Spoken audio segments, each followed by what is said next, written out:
গাপটি মেরে আছে আওয়ামী লীগের দোসররা, এখনো স্বৈরাচারের আওয়ামী লীগের দোসররা গাপটি মেরে আছে। এই আলমগীর আওয়ামী লীগ যায় এই দেখ না দেখ এই খারাপ জয় চৈনে দেখো জয় চৈনে জয় চৈনে সারটু ভাইয়ের ভয় নাই, তারেক রহমানের ভয় নাই, স্বৈরাচার পুলিশের ঠাঁই নাই। নিরপরাধ তবে আমাকে আজকে গতকালকে পুলিশে হরিয়ানার জায়গায় আমার কোনো ডকুমেন্ট বা কোনো কিছু দেখাতে পারে না। এরা স্বৈরাচারের দোষর, এরা শেখ হাসিনার দোষর, এরা শেখ হাসিনার লালিত দোষর। দীর্ঘ 17 বছর এই স্বৈরাচার দোষর এখন এই থানা অবস্থায় না উনি আবার ইয়ে করে বিকাশ পেমেন্টে 10,000 টাকার বেশি অফার, শপিং চলছে তো পর্যন্ত বিদ্যমান এই থানায়, যেখানে আমি বিন্দু পরিমাণ কোনো চাঁদার সাথে জড়িত নাই। তারপর আমার এই অনিচ্ছ কোনো মামলার কোনো ডকুমেন্টস না দেখানো অবস্থায় আমার এখানে ধরে আনে।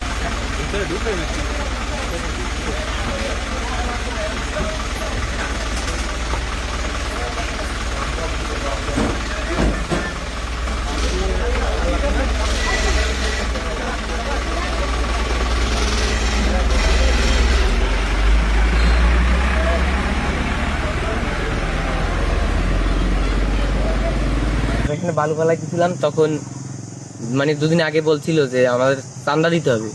তো আমরা সেটা দিনেই দেখে আমাদের লগের একজনটা, আমরা 3 জন কাজ করে, একজনকে ধৈর্য নিয়ে, ঠিক আছে, আমাদের অজান্তে ধৈর্য নিয়ে রাস্তা থেকে তারে মারধর করছে, অনেক টর্চার করছে, টাকা দাবি করছে। সেটা আমরা দিনেই পরে অবশেষে পুলিশ উদ্ধার করছে তাকে অনেক খোঁজাখুঁজির পর। তাকে অনেক মারধর করছে, হাতুড় দিয়ে মারছে, বাঁশ দিয়ে মারছে, সেন্টারিংয়ের বাস আছে না, সেন্টারিংয়ের বাস দিয়ে মারছে। সে তার হাসপাতালে ভর্তি ছিল, সে এখন হাঁটতেও পারে না ঠিক মতো, কষ্ট হইতে আসছে তার। হ্যাঁ বক্কর তাকে মারছে, আমাদের সাথে সে কাজ করে, তাকে মারছে। আবার মনির হরদার আছে এখানে, সেই মানে আমাদের কাছে চাঁদা চাইছে, আমরা দিই নাই, এর জন্য তাকে তুলে নিয়ে যাওয়া হয়েছে। তো সে গ্রেপ্তার হয়েছে আজকে মাগরিবের আগে আগে ধামুরা বাজার থেকে। মামলার তদন্তকারী কর্মকর্তা তাকে গ্রেপ্তার করছে। প্রাথমিকভাবে তার বিরুদ্ধে যে আনীত অভিযোগের আংশিক সত্যতা প্রাপ্তি সাপেক্ষে পরবর্তীতে বিস্তারিত তদন্তে বাকিটা বোঝা যাবে। প্রাথমিকভাবে তার বিরুদ্ধেই শুধুমাত্র বাদী এজাহার দায়ের করছে, আর তার সাথে কেউ আরো আছে কিনা এটা বিস্তারিত তদন্ত ছাড়া বোঝা যাবে না। গ্রেপ্তার হয়েছে, কোথা থেকে গ্রেপ্তার হয়েছে ডিটেলস বোধহয় আমি বলছি আপনাকে। কালকে যখন কোর্ট ওপেন থাকবে তখন পাঠাবো। না এখন পর্যন্ত এটা বলা যাবে না, কারণ হচ্ছে আমরা তাকে আরো জিজ্ঞাসাবাদ করব। সেখানে যদি আমাদের মনে হয় যে তাকে রিমান্ডের মানে যৌক্তিকতা আছে বা যথার্থতা আছে বা তার প্রাপ্ত তথ্য, তার নিকট থেকে প্রাপ্ত তথ্যাদি যাচাই বাছাই শেষে সিদ্ধান্ত নেওয়া যাবে। দৈনিক সময়ের ডাক অনলাইন মাল্টিমিডিয়া।